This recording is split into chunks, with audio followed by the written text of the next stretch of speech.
Love Island UK and Love Island USA. We're about to get into it. Hi, I'm Tano. Welcome to my channel, the place where I talk pop culture and reality TV. The opinions in this video are strictly mine and they are just that, opinions. Don't dwell on situations, don't hate on people. Today, we're talking Love Island UK and Love Island USA. So let's dive in. So I'm back. I know I'm new to this YouTube thing and I haven't really been around for a while. It's been less than a year. However, I did kind of stop for a little while. I think that the last video I did was procedures before the island and Molly getting dumped so dramatically from Love Island. That was like months ago and I haven't done any videos since. I definitely miss sharing my opinions with you guys, so I am definitely going to get back into it. I have missed 2 seasons of reporting for you guys, which is Love Island UK and Love Island USA, and obviously little bit of shows here and there in between. I do also Love is Blind is coming up.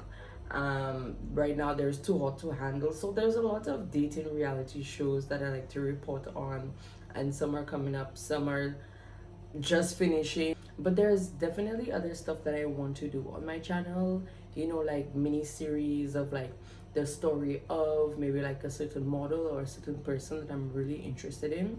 So definitely look out for those mini bios of certain people in the industry that I find really interesting and would love to share what I get to know about them even more. But I definitely watch all of season 10 of Love Island UK, and big congrats to Sammy and Jess. I mean, I definitely had my opinions of some of the islanders, including the whole of Molly return scam, like the treatment of Jess from Sammy, and like that back and forth between Ty and Ella and Whitney's little petty mediocre fight that the producers really tried to push to make it seem like it was something that it was not. To me, this UK Love Island season was a little bit mediocre. Like the producers really tried to push a little petty drama for us to back up certain guests, to believe in certain storylines, to like certain people more, to hate certain people more, and like it was just blah for me this season. Like, to be honest, like I wasn't really rooting for anybody to win. I wasn't really rooting for a couple because like to me they were just subpar. Like to me the couples weren't giving. According to Whitney, it's giving, but they weren't giving. I'm sorry, they weren't. I mean, I had my individual people that I was rooting for. I mean, yes, I like Whitney. Yes, I like Jess. Ella and Ty are cool. But to me, one of my favorite persons in the villa this season were Jess, for sure. And maybe Whitney. Maybe Whitney. Whitney definitely had her flaws this season with certain things she would say and get on about in the villa, but yeah. And Love Island USA in comparison is like so laid back. From the way the villa is laid out to the way the show is produced, it's like the same franchise produces different outcomes based on location. It's like they want to feed you differently based on your location, because like, sidetrack, because when you really think of it, like the foods that are allowed in the UK are not allowed in the US, and like vice versa, even things like that just brought a comparison to me of the way that things are produced and given to us compared in the UK, in the US. Like even for instance, like the makeup, I'm not going to say I hated it, but Whitney's makeup was looking a little bit,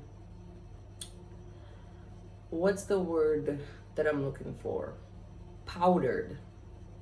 So it was very light in this area, and I was wondering if it's something that she was doing you know, purposely to maybe make her skin look lighter. But what I came to find out is that like the girls in the UK actually do their makeup differently compared to girls in the US. To me, Whitney stood out the most. Um, Again, I don't know like why. I didn't hate it, but it was bothering me a little bit. Don't get too deep. It was just bothering me. The Love Island USA Islanders show how relaxed they are on the show, in the way that they dress so comfortably around the house.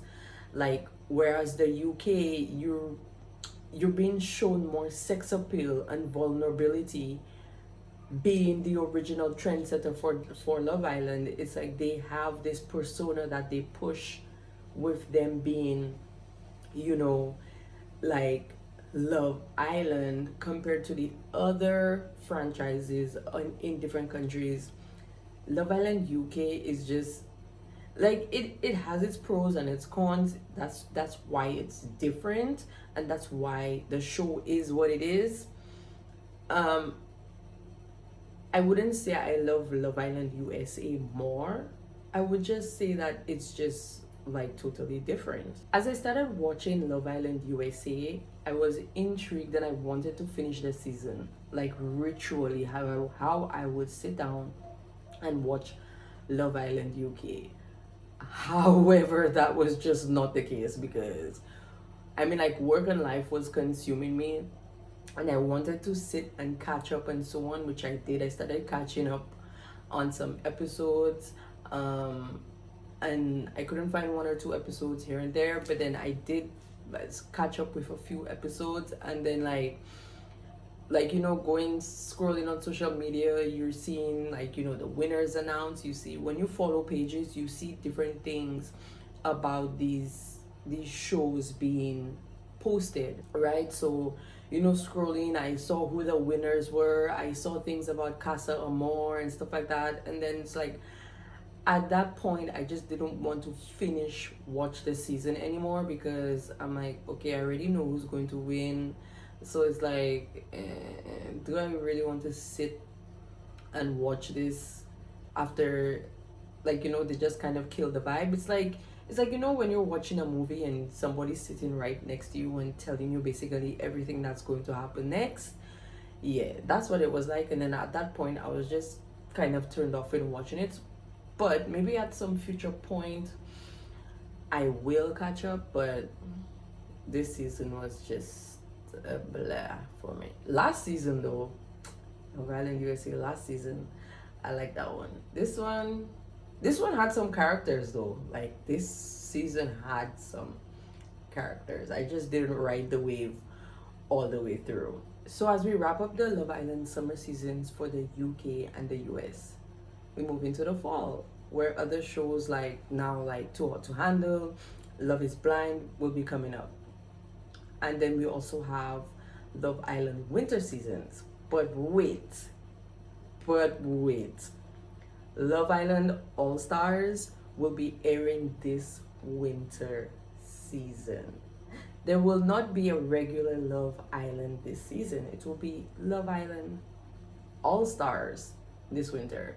So it's been reported that Love Island All Stars will be taking over the airing of Love Island winter seasons January 2024, bringing back most likely the most rated and dramatic islanders for the past 10 seasons.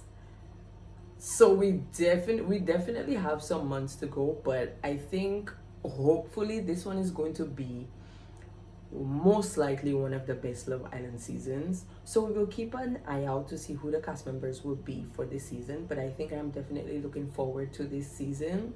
I've only started watching Love Island where Paige and Finn won. However, no matter how subpar, mediocre, mid-level it is, I'll still watch it.